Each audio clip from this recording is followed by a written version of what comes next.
Neville Goddard, 24 de febrero de 1969. Cristo carga con nuestros pecados. Pedro nos dice que Cristo carga con nuestros pecados en su cuerpo en la cruz.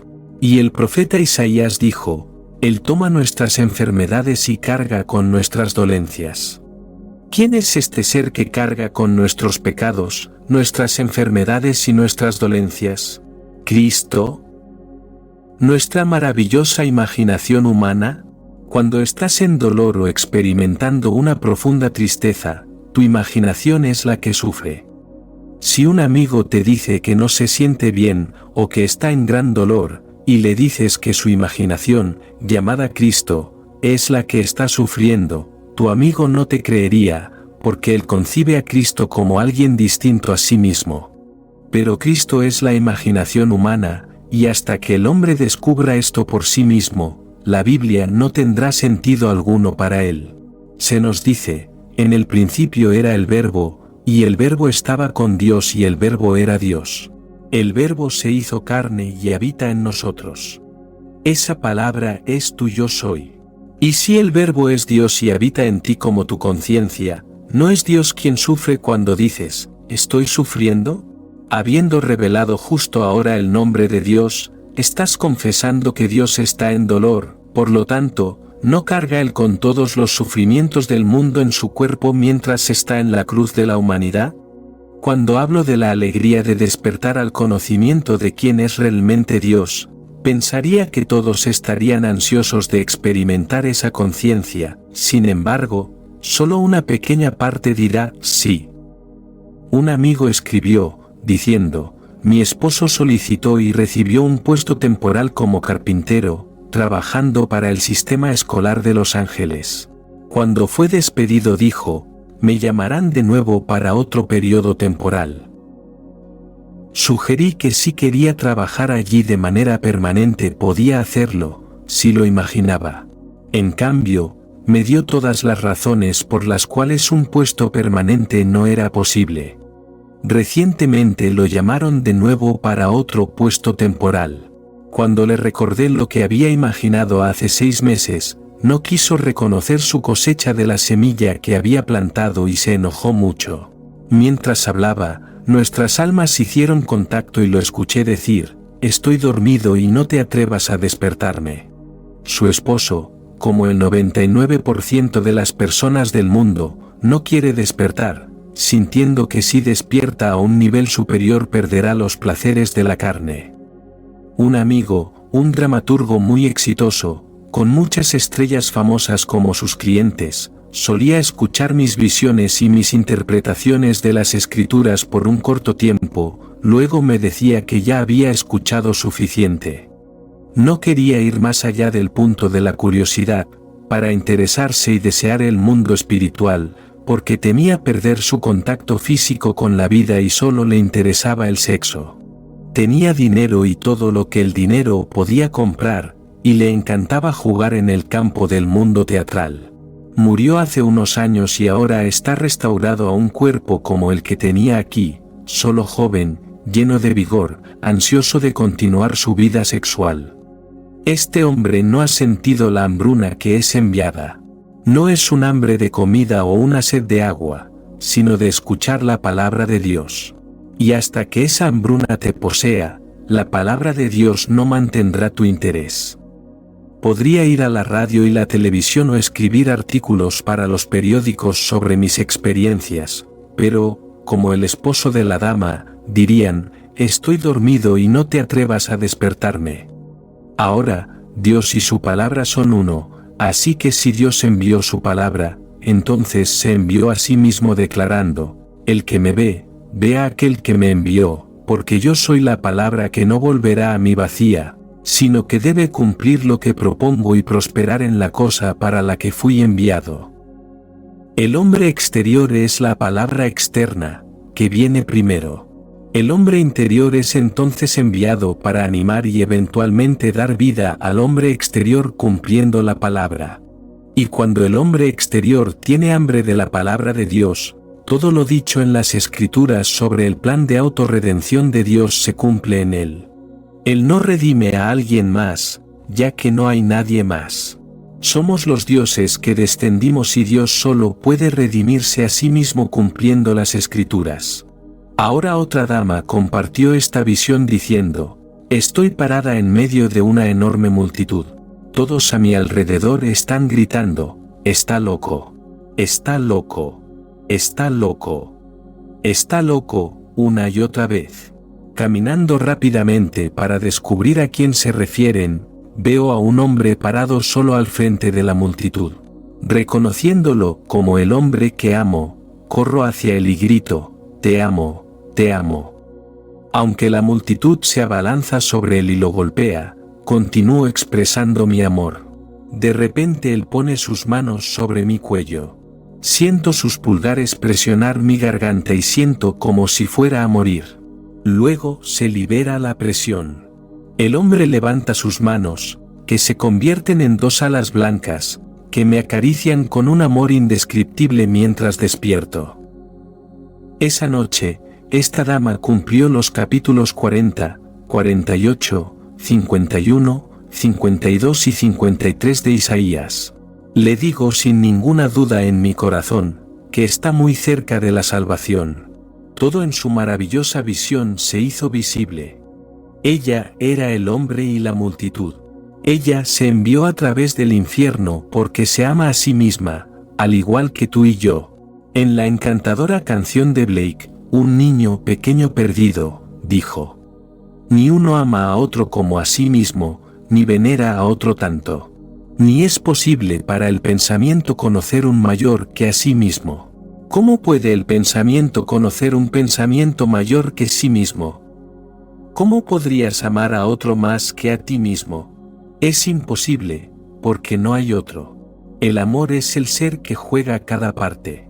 El amor es la multitud, los tentadores y el abusado. Siente angustia, y estás maltratando a Cristo al decir: estoy angustiado. Siente vergüenza, limitación, insuficiencia o miedo, y Dios está experimentando todo ello, porque Él es tu conciencia, creyéndose a sí mismo avergonzado, limitado, insuficiente o asustado y muriendo en tus pecados. Tal como mi amiga oyó a la visión decirle que cambiara la coma, pues la afirmación debería leerse: antes de Abraham, era yo soy. Aquí nuevamente encontramos que a menos que creas que tu yo soy es el que has adorado en el exterior, morirás en tus pecados, porque tu yo soy estaba antes que Abraham. Es Cristo quien soporta todas tus aflicciones, tus penas y enfermedades. No hay registro de un hombre que haya asumido una enfermedad terminal mientras la persona de la que la tomó quedaba libre. La implicación está ahí, pues, soportando nuestras aflicciones y debilidades, Dios tiene el poder de liberar al hombre. Pero Cristo no es alguien externo a ti mismo. El Cristo universal es una difusión de una individualidad. Tú dices yo soy, yo digo yo soy. Somos el mismo yo soy, que es Cristo, que es Dios, que es Jehová, pues no hay nada más que yo soy. Cristo, que es tu verdadero yo, soporta todas tus aflicciones, tus debilidades y pecados, pero esto es difícil de entender para el hombre. Hace varios años di una serie de 19 conferencias en San Francisco, a las que asistió una señora y su hijo abogado. Al final de la serie la señora le preguntó a su hijo: ¿crees en Neville? Y respondiendo con su mente racional, él dijo: parece sincero. Puede estar sinceramente equivocado, pero estoy seguro de que es sincero. En ese momento el hijo vivía con su madre. Cada noche antes de acostarse se recordaban mutuamente poner en práctica la ley de la cosecha idéntica. Cuando regresé a San Francisco al año siguiente, supe que este hombre había formado una organización que estaba en proceso de construir la cooperativa más grande y moderna de la bahía, llamada la Comstock. Este proyecto fue seguido por el desarrollo de la península y ahora, este caballero vale millones. Tanto la madre como el hijo usaron la ley para lograr todos sus objetivos, pero ella admitió que no entendía lo que yo quería decir cuando dije que Cristo sufre por ella. Aunque podía decirme, tengo dolor de muelas, no podía comprender el hecho de que ella es su imaginación, por lo tanto, la causa del dolor de muelas, así como de la maravillosa cooperativa. Si estás sufriendo, Cristo está sufriendo, porque su nombre es Yo Soy, y no hay otro Cristo. Dios se hizo carne y habita en ti. Una vez que te des cuenta de esto, nunca te volverás a otro. Este caballero ha hecho una fortuna, pero no entiende cómo sucedió todo, porque el hambre no está sobre él. Aunque no sería necesario, no está dispuesto a renunciar a sus enormes posesiones terrenales para tener las experiencias que resultarían en la regeneración. No matas el deseo. No te haces castrar. Simplemente estás más allá de la organización del sexo y tu deseo por las cosas terrenales deja de ser. El 99% de las personas aquí desean placeres mundanos, mientras que yo hablo de un placer que trasciende este mundo, donde uno vive en un mundo de realidad y creatividad. Pero hasta que llegue esa hambruna, seguirás deseando cosas que mueren en este mundo. Ahora, otra dama compartió esta experiencia, diciendo, en mi visión supe que habías muerto, pero habías regresado para dar conferencias y enseñar como siempre. Llevabas el rostro de mi padre terrenal, pero sabía que la estructura ósea era la tuya. Todos te llamaban el Padre, pero al no conocer a mi Padre terrenal, no podían ver su rostro, solo el tuyo. Al despertar supe que el rostro que toqué en la superficie sería el de mi Padre terrenal, pero su estructura sería la del Padre. Solo hay un Padre. Es Él quien lleva todas las máscaras. En esta maravillosa experiencia, vio a su Padre terrenal llevando el marco del Padre, porque el Padre es un ser proteico y asume todos los rostros.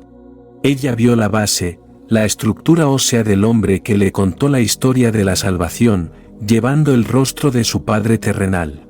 Nos dicen que cuando Dios asumió los pecados del mundo, era un hombre de dolor, despreciado y rechazado por los hombres. No hay descripción del hombre en quien Dios despertó porque nunca es un hombre esculpido y bello por fuera, sino una persona perfectamente normal. Esta dama dijo que le gusta mucho el libro de Juan, ya que parece ser más amoroso que cualquier otro libro de la Biblia. Estoy de acuerdo con eso. Sintió que la respuesta a la experiencia de la que acabo de hablar vendría del libro de Juan. Le sugiero que lea el capítulo 10 de Juan. En él, Cristo es llamado un hombre que tiene un demonio y se preguntan por qué escucharlo. Tú, querida mía, eres esa figura central, y también eres la multitud que grita contra ti misma, y niegas la existencia del Cristo dentro de ti, porque no hay otro. Solo hay Dios. Puedes poner a Dios a prueba, y si Él se prueba a sí mismo en la prueba, entonces sabrás que Dios es tu propia maravillosa imaginación humana. Si quieres la alegría del matrimonio, un amorío o un romance, puedes probar a Dios asumiendo que el que deseas está contigo ahora. Y en la medida en que persistas en esa suposición, será tuya para experimentar. No te preocupes por cómo o cuándo sucederá, simplemente persiste en la suposición de que ya ha sucedido, y cuando lo hagas sabrás quién es Dios. Mi esposa se despertó demasiado temprano para levantarse esta mañana, así que pensó en lo que más quería, y eso era que su esposo e hija fueran felizmente felices. Pensando en lo que podía hacer para lograrlo, se dio cuenta de que era algo que solo ellos debían decidir. Luego se quedó dormida pensando en su felicidad y este es su sueño. Al verme acostado en un sofá, me oyó decir, no me siento cómodo aquí, y ella respondió, lo sé, no te gusta dormir en el primer piso, sino que prefieres estar elevado y dormir arriba.